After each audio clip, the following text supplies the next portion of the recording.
ಏನು ಜೀವನ ಅಪ್ಪ ಇದು! ಒಂದು ಸಣ್ಣ ಪುಟ್ಟ ಆಸೆ ಕೂಡ ನನ್ನ ಕೈಲಿ ನೆರವೇರ್ಸೋಕ್ಕಾಗ್ತಾ ಇಲ್ಲ ಅಥವಾ ನೆರವೇರ್ತಿಲ್ಲ ಅಂದಮೇಲೆ ನಂದು ಒಂದು ಜೀವನನ ಈ ಜೀವನ ಬೇಕಾ ಅಂತ ಎಷ್ಟೋ ಸತಿ ಅನಿಸಿರೋದು ನಿಜ. ತುಂಬ ಬೇಜಾರಾಗಿರೋದು ನಿಜ. ಅಷ್ಟೇ ಬೇಗ ಗುಣವತಿ ನೀನು ಸುಮ್ಮನೆ ಇರು, ನಿನ್ನ ದಿನ ಬರುತ್ತೆ, ಇವತ್ತು ಬರುತ್ತೆ, ನಾಳೆ ಬರುತ್ತೆ, ಆಲ್ ಇಸ್ ವೆಲ್ ಅಂತ ನನಗೆ ನಾನೇ ಹೇಳ್ಕೊಂಡು ಸಾಕಾಗೋಗ್ಬಿಟ್ಟಿದೆ. ಎಷ್ಟೋ ಸರಿ ಅನಿಸುತ್ತೆ ನನ್ನಂಥವಳನ್ನ ನೋಡಿನೇ ಹಳೆ ಕಾಲದಲ್ಲಿ ದೊಡ್ಡವರು ಹೇಳಿರೋದು ಈ ಗಾದೆನ ಅಂತ ಅನಿಸುತ್ತೆ. ಯಾವುದಪ್ಪ ಆ ಗಾದೆ ಅಂದರೆ, ಅಲ್ಲಿದ್ದವನು ಕಡಲೆ ಇಲ್ಲ, ಕಡಲೆ ಇದ್ದವನಿಗೆ ಅಲ್ಲಿಲ್ಲ ಅಂತ. ಏನೇ ಹೇಳಿ ಒಂದೊಂದು ಸರಿ ಅಂತೂ ತುಂಬಾ ಸಂಕಟ ಆಗ್ಬಿಡುತ್ತಪ್ಪ. ಹೇಳ್ಕೊಳಕ್ಕಾಗಲ್ಲ, ಬಿಡೋಕ್ಕಾಗಲ್ಲ, ಆ ಥರ ಆಗ್ಬಿಡುತ್ತೆ. ನಮಸ್ತೆ ಎಲ್ರಿಗೂ. ಎಲ್ಲರೂ ಹೇಗಿದ್ದೀರಾ? ಎಲ್ಲರೂ ಚೆನ್ನಾಗಿದ್ದೀರಾ ಅಂತ ಅಂದ್ಕೊಂಡು ನಾನು ತುಂಬಾ ಚೆನ್ನಾಗಿದ್ದೀನಿ. ಇವತ್ತು ಬೆಳಗ್ಗೆ ಎದ್ದು ಬೇಗ ಮನೆ ಕೆಲಸ ಎಲ್ಲ ಮುಗಿಸಿ ನಮ್ಮ ಜೊತೆಲಿರುವಂತಹ ಪ್ರಾಣಿ ಪಕ್ಷಿಗಳಿಗೆಲ್ಲ ಊಟ ಹಾಕಿ ಇವತ್ತು ಹೊರಗಡೆ ಹೋಗೋದಿದೆ. ಒಂದು ಗುಡ್ ನ್ಯೂಸ್ ಹೇಳಿದ್ದಾರೆ, ಅಂದರೆ ಒಳ್ಳೆ ವಿಷಯ ಹೇಳಿದ್ದಾರೆ. ನಿಮಗೇನೋ ಒಳ್ಳೆಯದಾಗತ್ತೆ ಬನ್ನಿ, ನಿಮ್ಮ ಆಸೆ ಪ್ರಕಾರ ಸಿಗ್ತಾಯಿದೆ ಬನ್ನಿ ಅಂತ ಒಬ್ಬರು ಕರೀತಾರೆ. ಹೌದಾ ಅಂತೇಳಿ ನಾನು ಅಷ್ಟು ಖುಷಿಯಾಗಿ ಮನೆ ಕೆಲಸ ಮುಗಿಸಿ ದೇವ್ರ ಪೂಜೆ ಮಾಡಿ ಸ್ನಾನ ಮಾಡಿ ಹೊರಡ್ತೀನಿ ಮನೆಯಿಂದ ಆಚೆಗೆ. ಹೋಗ್ತಾ ಇದ್ದೀವಿ, ನೋಡೋಣ ಎಷ್ಟು ಚೆನ್ನಾಗಿದೆ, ಹೇಗಿದೆ, ನನಗೆ ನೋಡಿದ ತಕ್ಷಣ ಇಷ್ಟ ಆಗುತ್ತಾ ಅಂಥೇಳಿ ಖುಷಿಯಿಂದಲೇ ನಾನು ಹೊರಟಿದ್ದೀನಿ. ಹೊರಟು ಇಲ್ಲಿಗೆ ಬಂದಿದ್ದೀನಿ. ಅದು ನನ್ನ ಸ್ವಾರ್ಥಕ್ಕಂತೂ ಇಲ್ಲ. ನಾನಿವಾಗ ಏನು ಹೋಗ್ತಾ ಇದ್ದೀನಲ್ಲ ನೋಡೋಕ್ಕೆ ಅಂತೇಳಿ, ಅದು ನನಗೆ ಅಂತ ಇಲ್ಲ. ನನಗೆ ಅಂತ ಅನ್ನೋದಕ್ಕಿಂತ ನಮ್ಮ ಜೊತೆಯಲ್ಲಿರೋ ಪುಟ್ಟ ಮಕ್ಳಿಗೋಸ್ಕರ ನಾನು ಇಷ್ಟೆಲ್ಲ ಹುಡುಕ್ತಾ ಇದ್ದೀನಿ. ನೋಡಿ ಇಲ್ಲಿಗೆ ಬಂದಿದ್ದೀವಿ. ಇಲ್ಲೊಂದು ಮನೆ ಇದೆ, ನಿಮ್ಮ ಅಮೌಂಟ್ಗೆ ಕರೆಕ್ಟಾಗಿ ಗಾಳಿ ಬೆಳಕು ಎಲ್ಲ ಇರುವಂತಹ ಮನೆ ಇದೆ, ನಿಮಗೆ ಇಷ್ಟ ಆಗುತ್ತೆ ಬನ್ನಿ ಅಂತ ಹೇಳ್ತಾರೆ. ಇದು ಒನ್ ಸೈಟ್ ಮನೆ, ರೋಡ್ ಸೈಡ್ ಇದೆ ಮತ್ತು ಆ ಲೇಔಟ್ ಕೂಡ ತುಂಬ ಚೆನ್ನಾಗಿದೆ. ಕೆಳಗಡೆ ಮನೆಗೆ ಹೋಗಿದ್ದೀವಿ, ಅಲ್ಲಿ ಯಾರೂ ಇಲ್ಲ, ಹುಷಾರಿಲ್ಲ ಅಂಥೇಳಿ ಅವರು ಡೋರ್ ತೆಗೆದೇ ಇಲ್ಲ ಕೆಳಗಡೆ. ಅವ್ರ ಮನೆಯಲ್ಲೇ ಇದ್ದರು, ಮನೆ ಒಳಗಡೆನೇ ಇದ್ದರು, ಹೊರಗಡೆ ಬರಲಿಲ್ಲ. ಮನೆ ಮುಂದೆ ಕಡೆ ಒಂದೇ ಒಂದು ನಾಯಿ ಮಾತ್ರ ಇತ್ತು. ಅವ್ರು ಸಾಕಿರುವಂತಹ ನಾಯಿ ಮನೆಯಿಂದ ಹೊರಗಡೆ ಹಾಕಿ ಅವ್ರ ಮನೆ ಒಳಗಡೆ ಮಲಗಿದ್ರು. ನೋಡಿ ಮೇಲೆ ಬಂದಿದ್ದೀವಿ, ಮೇಲೆಯಿಂದ ಕೆಳಗಡೆ ನೋಡೋಣ ಅಂತೇಳ್ಬಿಟ್ಟು ಹೇಗಿದೆ ಅಂತೇಳಿ. ಮನೇಲಿ ಗಂಡಸರುಗಳು ಮಕ್ಕಳು ಎಲ್ಲ ಇದ್ದರು, ಹೇಗೇಗೋ ಇದ್ದರು ಮನೇಲಿ. ನಾನು ಸ್ವಲ್ಪ ಒಳಗಡೆ ಹೋಗಿ ನೋಡೋದಕ್ಕೆ ನನಗೆ ಸ್ವಲ್ಪ ಮುಜುಗರ. ಯಾರಾದರೂ ಮನೆ ಒಳಗಡೆ ಇದ್ದರೆ ನನಗೆ ಒಳಗಡೆ ಹೋಗಿ ನೋಡೋದಕ್ಕೆ ಸ್ವಲ್ಪ ಅಷ್ಟು ಸರಿ ಅಂತ ಅನಿಸಲ್ಲ. ನೋಡಿಕೊಂಡು ಜಾಸ್ತಿ ವೀಡಿಯೋ ಮಾಡೋಕ್ಕಾಗಲಿಲ್ಲ, ಯಾಕಂದರೆ ಅಲ್ಲಲ್ಲೇ ಅವ್ರ ಮಕ್ಳುಗಳು ಅವರ ಹಸ್ಬೆಂಡ್ ಎಲ್ಲ ಇದ್ದರು, ಹಾಗಾಗಿ ಸರಿಯಾಗಿ ವೀಡಿಯೋ ಮಾಡಲಿಲ್ಲ. ಬಟ್ ನಾನು ನೀಟಾಗಿ ನೋಡ್ಕೊಂಡು ಬಂದೆ. ನೋಡಿ ಈ ನಾಯಿನ ಸಾಕೊಂಡಿದ್ದಾರೆ ಆ ಮನೆಯವರು. ತುಂಬ ಚಿಕ್ಕ ಬೇಬಿ ಮತ್ತು ತುಂಬ ರೆಡ್ನೆಸ್ ಇದೆ, ಫುಲ್ ಬಾಡಿ ಎಲ್ಲ ರೆಡ್ನೆಸ್ ಇದೆ. ಒಂದು ಮಾತ್ರೆ ಹಾಕಲಿಲ್ಲ. ಆ ನಾಯಿನ ನೋಡಿದ ತಕ್ಷಣ ನನಗಂತೂ ತುಂಬಾ ಬೇಜಾರಾಗ್ಬಿಡುತ್ತೆ.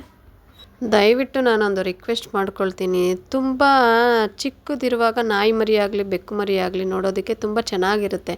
ನಿಮ್ಮ ಖುಷಿಗೆ ತೊಗೊಂಡೋಗ್ಬಿಟ್ಟು 1-2 ತಿಂಗಳು ಅವ್ರನ್ನ ಮುದ್ದಾಡ್ಬಿಟ್ಟು ಅವ್ರನ್ನ ಹೆಂಗಂದರೆ ಹಂಗೆ ನಡೆಸ್ಕೊಂಡ್ರೆ ನಿಮ್ಮನ್ನಂತೂ ದೇವ್ರು ಸುಮ್ಮನೆ ಬಿಡಲ್ಲ ಅಂದರೆ ಏನು ಮಾಡಿಬಿಡ್ತಾನೆ ಅಂತ ನೀವು ಕ್ವಶನ್ ಮಾಡ್ಕೋಬೋದು. ನಿಮಗೂ ಆರೋಗ್ಯದಲ್ಲಿ ಹಾಳು ಮಾಡ್ತಾನೆ. ಆದರೆ ನಿಮ್ಗೆ ಏನಾರು ಆಗಿದ ತಕ್ಷಣ ಡಾಕ್ಟ್ರ್ ಹತ್ರ ಹೋಗಿ 1000 ರೂಪಾಯಿ ಖರ್ಚು ಮಾಡ್ತೀರಾ.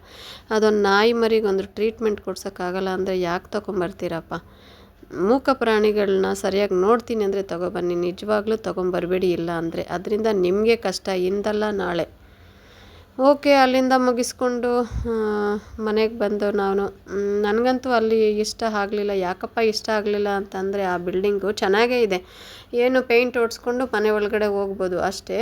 ಯಾಕೆ ನನಗೆ ಇಷ್ಟ ಆಗಲಿಲ್ಲ ಅಂತಂದರೆ ಕಾಂಪೌಂಡ್ ಇಲ್ಲ. ಕಾಂಪೌಂಡ್ ಯಾಕೆ ನಾನು ಎಕ್ಸ್ಪೆಕ್ಟ್ ಮಾಡ್ತಿದ್ದೀನಿ ಅಂದರೆ, ನಾಯಿ ಮರಿ ಆಗಲಿ ಬೆಕ್ಕಾಗಲಿ ಆ ರೋಡಲ್ಲಿ ಮಳೆ ಬಂದಾಗ ಒಳಗಡೆ ಇಟ್ಕೊಳ್ಳೋಷ್ಟು, ಅಟ್ಲೀಸ್ಟ್ ಮಳೆ ಬರುವಾಗ 1-2 ದಿವಸ ರಕ್ಷಣೆ ಕೊಡುವಷ್ಟು ನನಗೆ ಸಾಮರ್ಥ್ಯ ಇರೋ ಮನೆ ಬೇಕು ಅಂತ ನಾನು ಹುಡುಕ್ತಾ ಇದ್ದೀನಿ.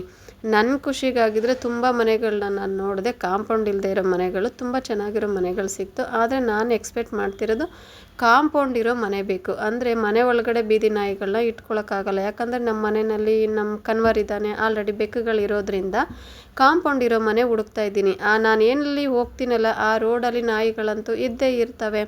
ಆ ರೋಡ್ ನಾಯಿಗೆ ಊಟ ಹಾಕ್ತೀನಿ. ಜನಗಳು ಎಷ್ಟೇ ಖಂಡನೆ ಮಾಡಿದ್ರು ನಾನು ನಾಯಿಗಳಿಗಂತೂ ಊಟ ಹಾಕ್ತೀನಿ. ಮಳೆ ಬಂದಾಗ ರೋಡಲ್ಲಿ ನೆನ್ಕೊಂಡಿರೋದಕ್ಕೆ ನನ್ನ ಕೈಲಿ ನೋಡ್ಕೊಂಡಿರೋಕ್ಕಾಗಲ್ಲ. ಅವ್ರು ನೆನೀತಾ ಇದ್ದರೆ ನೋಡ್ಕೊಂಡಿರೋದಕ್ಕೆ ನನ್ನ ಕೈಲಂತೂ ಆಗಲ್ಲ. ಹಾಗಾಗಿ ಕಾಂಪೌಂಡ್ ಇರೋ ಮನೆಯೇ ಹುಡುಕ್ತಾ ಇದ್ದೀನಿ. ನನಗೆ ಅನಿಸಿದ್ದು ನೋಡಿ, ಇವಾಗೇನು ಮನೆ ತೋರಿಸ್ತಾ ಇದ್ದೀನಲ್ಲ, ಲಾಸ್ಟ್ ವಿಡಿಯೋದಲ್ಲಿ ಕೂಡ ಈ ಮನೆ ಹಾಕಿದ್ದೆ. ಈ ಮನೆಗೆ ಕಾಂಪೌಂಡ್ ಇದೆ. ಸುತ್ತ ಕಾಂಪೌಂಡ್ ಇದೆ ಮತ್ತು ತುಂಬ ಸುತ್ತ ಜಾಗ ಎಲ್ಲ ಬಿಟ್ಟಿದ್ದಾರೆ. ಅದಕ್ಕೆ ನನಗೆ ಈ ಮನೆ ಇಷ್ಟ. 15 ವರ್ಷ ಆಗಿದೆ ಈ ಮನೆ ಕಟ್ಟಿ, ಬಟ್ 5-6 ವರ್ಷದಿಂದ ಖಾಲಿ ಬಿಟ್ಟಿದ್ದಾರೆ, ಮನೇಲಿ ಯಾರೂ ಇಲ್ಲ. ಹಾಗಾಗಿ ಸ್ವಲ್ಪ ಗಲೀಜೆಲ್ಲ ಇದೆ. ಆದರೂ ಕೂಡ ನಮಗೆ ಇದೇ ಮನೆ ಇಷ್ಟ ಆಗ್ತಿದೆ. ಆದರೆ ಓನರು ಹಿಂದೆ ಮುಂದೆ ಎಳೆದಾಡ್ತಿದ್ದಾರೆ. ಹಾಗಾಗಿ ಇದೊಂದನ್ನೇ ಆಸೆ ಇಟ್ಕೊಂಡು ಕೂರೋದು ಬೇಡ, ಇನ್ನು ಬೇರೆ ಕಡೆ ಸಿಗುತ್ತಾ ಅಂತೇಳಿ ನೋಡ್ತಾ ಇದ್ದೀವಿ. ಅದನ್ನೆಲ್ಲ ನೋಡಿಕೊಂಡು ಮನೆಗೆ ಬರ್ತಾ ಇರುವಾಗಲೇ ನೋಡಿ ಇವನು ಓಡಿ ಬರ್ತಾನೆ. ನಮ್ಮನ್ನ ನೋಡಿ ಅಲ್ಲೆಲ್ಲೋ ಕಾರ್ ಕೆಳಗಡೆ ಕೂತಿದ್ದ ಅಂತ ಅನಿಸುತ್ತೆ. ನಮ್ಮನ್ನ ನೋಡಿ ಓಡಿ ಬರ್ತಾನೆ. ಮನೆಗೆ ಬಂದು ಇವರಿಬ್ಬರಿಗೂ ಸ್ವಲ್ಪ ಊಟ ಹಾಕಿ, ಚಿಕನ್ ಇನ್ನೂ ಮಾಡಿರಲ್ಲ ನಾನು, ಹಾಲು ಅನ್ನ ಇರುತ್ತೆ, ಹಾಲು ಅನ್ನ ಸ್ವಲ್ಪ ಕೊಟ್ಬಿಡೋಣ, ಆಮೇಲೆ ನಿಧಾನವಾಗಿ ರಾತ್ರಿಗೆ ಚಿಕನ್ ಮಾಡಿದ ಮೇಲೆ ಅವ್ರಿಗೆ ಹೊಟ್ಟೆ ತುಂಬ ಹಾಕೋಣ ಅಂಥೇಳಿ ಹಾಲು ಅನ್ನನ ಕಲಸಿ ತೊಗೊಂಬಂದು ಹಾಕ್ತೀನಿ. ಹಾಕ್ಬಿಟ್ಟು ಇವ್ರಿಗೆ ಊಟ ಹಾಕ್ಬಿಟ್ರೆ ಇವ್ರು ಸಮಾಧಾನವಾಗಿ ಒಂಥರ ಒಂದು ಕಡೆ ಇರ್ತಾರೆ. ಯಾಕಂದರೆ ಮಳೆ ಬರೋ ಚಾನ್ಸಸ್ ಇತ್ತು. ಹಾಗಾಗಿ ಸ್ವಲ್ಪ ಆದರೂ ತಿಂದ್ಬಿಟ್ಟು ಎಲ್ಲಾದರೂ ನೆಮ್ಮದಿಯಾಗಿ ಕೂತ್ಕೊಳ್ಳಿ ಅಂಥೇಳಿ ಹಾಲು ಅನ್ನ ಇರುತ್ತೆ ತೊಗೊಂಬಂದು ಹಾಕ್ತೀನಿ. ಹಾಕ್ಬಿಟ್ಟು ಅಲ್ಲೇ ಒಡ್ಡಾಡ್ತಾ ಇರ್ತೀನಿ ನಾನು ತಿನ್ನೋ ತನಕ. ಯಾಕೆ ಆ ಥರ ಮಾಡ್ತೀನಿ ಅಂದರೆ, ಅವ್ರು ತಿಂತಾ ಇರುವಾಗ ಆ ಕಡೆ ಈ ಕಡೆ ಜನಗಳು ನೋಡಿದ್ರೆ ತಿನ್ನೋಕ್ಕೆ ಬಿಡಲ್ಲ, ಓಡಿಸ್ಬಿಡ್ತಾರೆ. ಹಾಗಾಗಿ ನಾನು ಊಟ ಹಾಕಲಿ ಹಾಲು ಹಾಕಲಿ ಅವ್ರು ತಿನ್ನೋ ತನಕ ಅವ್ರ ಮುಂದೆ ಹಿಂದೆನೇ ಇರ್ತೀನಿ. ತಿಂದು ಆರಾಮಾಗಿ ಬೇರೆ ಕಡೆ ಹೋದ್ಮೇಲೆ ನಾನು ಮೇಲೆ ಬರ್ತೀನಿ.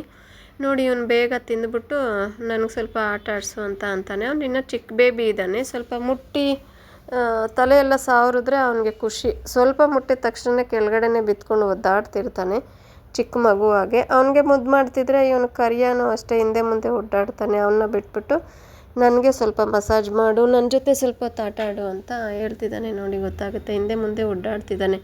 ಎದ್ದೇಳೋ ನೀನು ಎದ್ದೇಳೋ, ನಾನು ಸ್ವಲ್ಪ ಹೊತ್ತು ಮಲ್ಕೊಳ್ತೀನಿ, ನನಗೆ ಸ್ವಲ್ಪ ಮಸಾಜ್ ಮಾಡಲಿ, ನನ್ನ ಜೊತೆ ಸ್ವಲ್ಪ ಆಟ ಆಡಲಿ ಅನ್ನೋ ಥರ ಅವನಿಗೆ ಮನೋಭಾವನೆ. ನಮ್ಮ ಕರಿಯಂಗೆ ನೋಡಿ, ಅವನು ವೈಟ್ ಅವನಂತೂ ತುಂಬ ಚಿಕ್ಕವನಿದ್ದಾನೆ, ತುಂಬ ಭಯ ಬೀಳ್ತಾನೆ.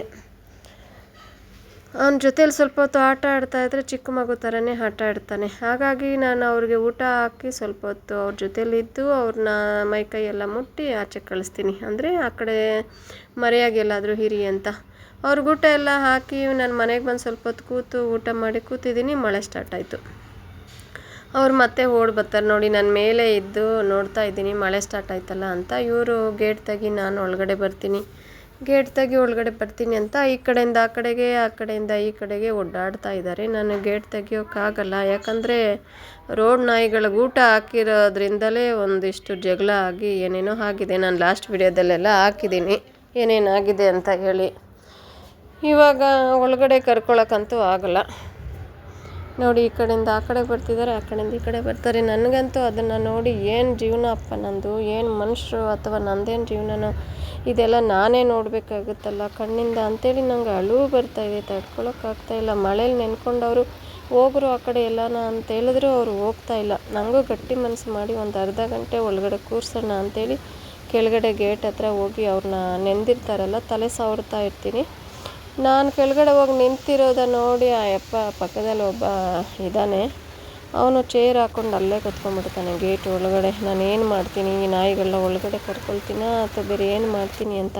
ಅವಾಗಂತೂ ನಂಗೆ ಎಷ್ಟು ಬೇಜಾರಾಯಿತು ಅಂದರೆ, ತಾರೀಕೆ ನಂದು ಒಂದು ಜೀವನನ, ಏನು ಜೀವನ ಗುರು ಇದು. ಒಂದು ಮನೆ ತೊಗೋಬೇಕು ಅಂತಂದರೆ ಒಂದು ಒಳ್ಳೆ ಕಡೆ ಮನೆ ಸಿಗ್ತಾಯಿಲ್ಲ, ಒಂದು ನಾಯಿಗೆ ಒಂದು ರಕ್ಷಣೆ ಮಾಡೋಕ್ಕಾಗ್ತಾಯಿಲ್ಲ. ನನ್ನ ಮುಂದೆ ಆ ನಾಯಿಗಳು ನೆನೀತಾ ಇದ್ದಾವೆ. ನನಗೊಂದು ಅರ್ಧ ಗಂಟೆ ಅವ್ರನ್ನ ಕೇರ್ ಮಾಡೋಕ್ಕಾಗ್ತಾ ಇಲ್ವಲ್ಲ, ಏನು ಜೀವನ ಅಂತ ನಿಜವಾಗ್ಲೂ ನನಗೆ ಬೇಜಾರಾಯಿತು, ತುಂಬಾ ಬೇಜಾರಾಯಿತು. ಅದು ಹೇಳ್ಕೊಳಕ್ಕಂತೂ ಆಗಲ್ಲ. ನನಗಂತೂ ಅರ್ಥ ಆಗ್ತಿಲ್ಲ ಜನಗಳು ಯಾಕೆ ಹೀಗೆ ಅಂತೇಳಿ. ಜೀವ ಇಲ್ಲದೆ ಇರೋ ವಸ್ತುಗಳನ್ನ ಗೇಟ್ ಒಳಗಡೆ ನಿಲ್ಲಿಸಿ ಅಷ್ಟೊಂದು ಭದ್ರವಾಗಿಡ್ತಾರೆ. ಅದೇ ಜೀವ ಇರುವಂತಹ ಒಂದು ಪ್ರಾಣಿ ಮಳೇಲಿ ನೆನೀತಾ ಇದ್ದರೆ ಒಂದು 10 ನಿಮಿಷ ಕರುಣೆ ತೋರಿಸಲ್ವಲ್ಲ, ಯಾಕೆ ಹೀಗೆ ಅನ್ನೋದು ಕ್ವಶನ್ ನನಗೆ ತುಂಬ ದಿನದಿಂದ ನನ್ನಲ್ಲೇ ಕಾಡ್ತಾ ಇದೆ. ನಿಮಗೆ ಗೊತ್ತಿದ್ದರೆ ಹೇಳಿ ಅಂತ ಕೇಳ್ಕೊಳ್ತಾ ಇಲ್ಲಿಗೆ ಈ ವಿಡಿಯೋನ ಮುಗಿಸ್ತಾ ಇದ್ದೀನಿ. ನಿಮ್ಗೆ ಇಷ್ಟ ಆಗಿದರೆ ಲೈಕ್ ಮಾಡಿ, ಕಮೆಂಟ್ ಮಾಡಿ ಅಂತ ಕೇಳ್ಕೊಳ್ತಾ ಮತ್ತೆ ನೆಕ್ಸ್ಟ್ ವಿಡಿಯೋದಲ್ಲಿ ಸಿಗುವ. ಬಾಯ್ ಬಾಯ್, ಟೇಕ್ ಕೇರ್.